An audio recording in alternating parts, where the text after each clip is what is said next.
सीता के हरण की सूचना देने के बाद वृद्ध जटायु के प्राण पखेरु उड़ गए। राम और लक्ष्मण बहुत दुखी थे। लक्ष्मण ने चिता तैयार की और श्री राम ने गीधराज के मृत शरीर को चिता पर रखकर वैदिक मंत्रों का जाप करते हुए दाह क्रिया की और इस तरह गीधराज जटायु परम धाम को प्राप्त हुए। जटायु के अंतिम संस्कार के बाद श्री राम और लक्ष्मण वहां से आगे बढ़े। अब उनकी चिंता थी कि रावण से सीता को कैसे मुक्त कराएं। मार्ग में श्री राम ने लक्ष्मण से कहा, अब लंका पर आक्रमण करने के अलावा कोई और उपाय नहीं है लक्ष्मण। परंतु आक्रमण करने के लिए सेना चाहिए भैया। हम सेना की व्यवस्था कैसे करेंगे? इस वन में कौन सी सेना हमारी सहायता करेगी? इस समस्या का कोई तो हल ढूंढना पड़ेगा लक्ष्मण। ये हमारे लिए ही नहीं, रघुवंशियों के लिए भी चुनौती है। और हम इस स्थिति में हैं कि सेना बुलाना तो दूर, इस बात की सूचना हम अयोध्या तक भी नहीं पहुंचा सकते। हाँ भैया, अयोध्या से सेना बुलाने की बात सोचना कदापि उचित नहीं है। इस सूचना से वहां सभी चिंतित हो जाएंगे। ऐसी घड़ी में हमारा आत्मबल ही हमारा साथ देगा। भैया, आप कहें तो मैं अकेले ही रावण के पास जाऊं और रावण को दंडित करके भाभी सीता को उस दुष्ट के चंगुल से मुक्त कराऊं। नहीं लक्ष्मण, हमारा उद्देश्य मात्र सीता को मुक्त कराना नहीं है। हमारा उद्देश्य राक्षसों की प्रवृत्ति को समाप्त करना है, उनके अत्याचारों का अंत करना है। और राक्षसों के अंत के लिए हमें पूरी तैयारी करनी होगी। अभी सूर्यास्त होने वाला है। हमें सबसे पहले कहीं विश्राम के लिए उचित स्थान देखना होगा।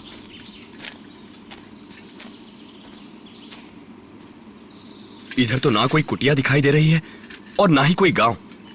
भैया, आगे वन भी बहुत घना है और अंधेरा भी बढ़ता जा रहा है। लक्ष्मण, इस अंधेरे के आगे ही हमें प्रकाश की किरण दिखाई देगी और यही किरण हमारी आशाओं में भी रंग भरेगी। और क्या पता इन्हीं घने वनों में कहीं हमें जनक नंदनी मिल जाए। हाँ भैया, लेकिन हमें सावधान होकर आगे बढ़ना है। किसी समय कुछ भी हो सकता है।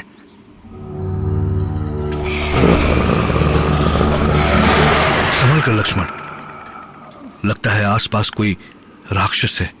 भैया, अब मैं किसी भी राक्षस को जीवित नहीं जाने दूंगा। कौन है तुम मायावी? यदि साहस हो तो सामने आ। क्या कायरों की तरह छिप छिप कर गुर्रा रहा है? लक्ष्मण, तुम ठीक ही कह रहे हो। ये कोई मायावी राक्षस है जो अपनी मायावी शक्तियों का प्रदर्शन कर रहा है। हाँ भैया, इसके लिए माया हरण अस्त्र का प्रयोग करना होगा। ले मायावी, अब तू कहीं भी छिप नहीं पाएगा।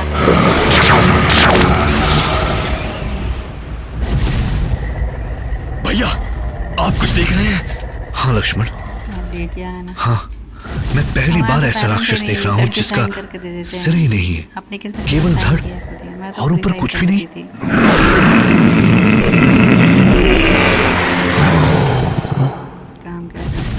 मैं कबंध हूँ,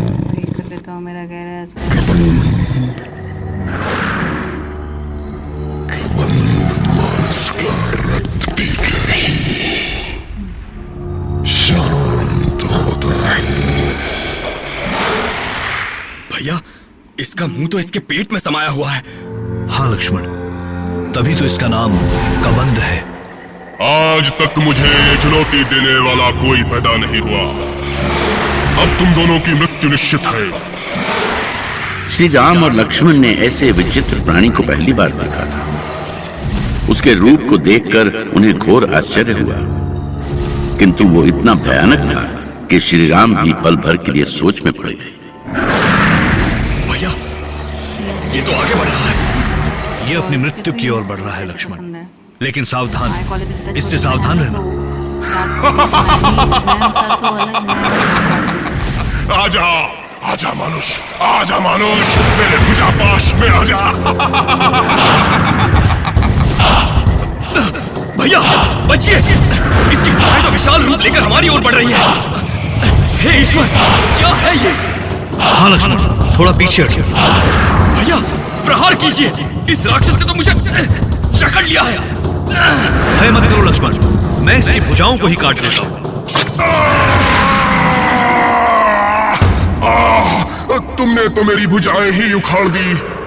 जय हो, जय हो, जय हो तुम्हारी, वीरों तुम्हारी जय हो। तुम दोनों कौन हो? मेरी भुजाओं को भी कोई काट कर मुझे मुक्ति दे सकता है, इसकी तो मैंने कल्पना भी नहीं की थी कभी। कबंध, हम दोनों इक्ष्वाकु वंशज अयोध्या नरेश महाराज दशरथ के पुत्र हैं। ये हमारे बड़े भैया राम हैं और मैं लक्ष्मण। हमारी भाभी सीता का कोई राक्षस अपहरण करके ले गया है। हम उन्हीं की खोज करने के लिए इस वन में आए थे। किंतु तुम कौन हो और अपनी भुजाओं के कटने से प्रसन्न क्यों हो? आप दोनों को मेरा प्रणाम स्वीकार हो। ये भुजाएं ही मेरे लिए मेरा बंधन थी। इनके कटने से ही मुझे अपने श्राप का स्मरण हो आया। श्राप? कैसा श्राप? पूर्व जन्म में मैं अत्यंत पराक्रमी और रूपवान था। एक ऋषि के श्राप के कारण मुझे यह भयानक रूप मिला। उन्होंने ही मुझसे कहा था कि श्री राम ही तुम्हारी इन भुजाओं को काट कर तुम्हारे शरीर को जलाएंगे, तभी तुम अपने मूल स्वरूप को प्राप्त होगे।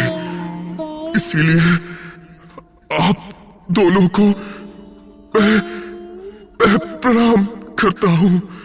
मैं प्रणाम करता हूं। भैया, इस कबंध को भी आप मुक्ति दे दीजिए। इसकी इच्छा अवश्य पूरी होगी।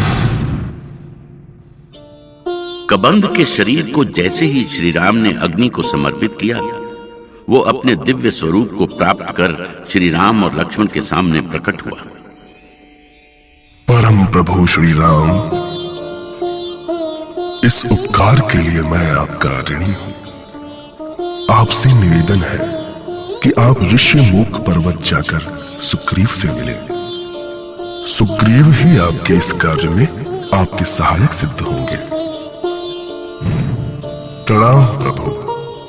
फिर श्री राम ने उसे जीवन का महत्वपूर्ण उपदेश देकर उसके कल्याण की कामना की और कबंध ने सीधे दिव्य लोक को प्रस्थान किया। भैया, वो देखिए, सामने धुआं उठ रहा है। लगता है कोई आश्रम है जहां पर हवन हो रहा है। हाँ लक्ष्मण, चलो आज रात इसी आश्रम में विश्राम करेंगे। भैया, इस आश्रम के द्वार पर ये स्त्री कौन खड़ी है? लक्ष्मण, शरीर से तो लग रहा है कि इसने तपस्या का व्रत ले रखा है। तभी तो उसका शरीर तप में जलकर आधा हो गया है और बाल पूरी तरह सफेद हो गए हैं।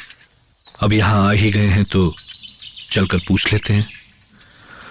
रात्रि विश्राम की व्यवस्था भी हो जाएगी। प्रणाम माते। मेरा भी प्रणाम स्वीकार करें। क्या मैं जान सकता हूं कि आप कौन हैं माते? और फिर श्री राम को अपनी ऐसी भक्त के दर्शन हुए जिसकी आज तक कोई बराबरी नहीं कर सका। वो आश्रम की साधारण सी सेविका ही तो थी जिसे ऋषिवर ने अपने आश्रम में स्थान दिया था, पर अपनी अनोखी राम भक्ति से उसका नाम बड़े बड़े ऋषि मुनियों से भी आगे निकल गया। राम की ऐसी अनन्य भक्त का नाम था शबरी।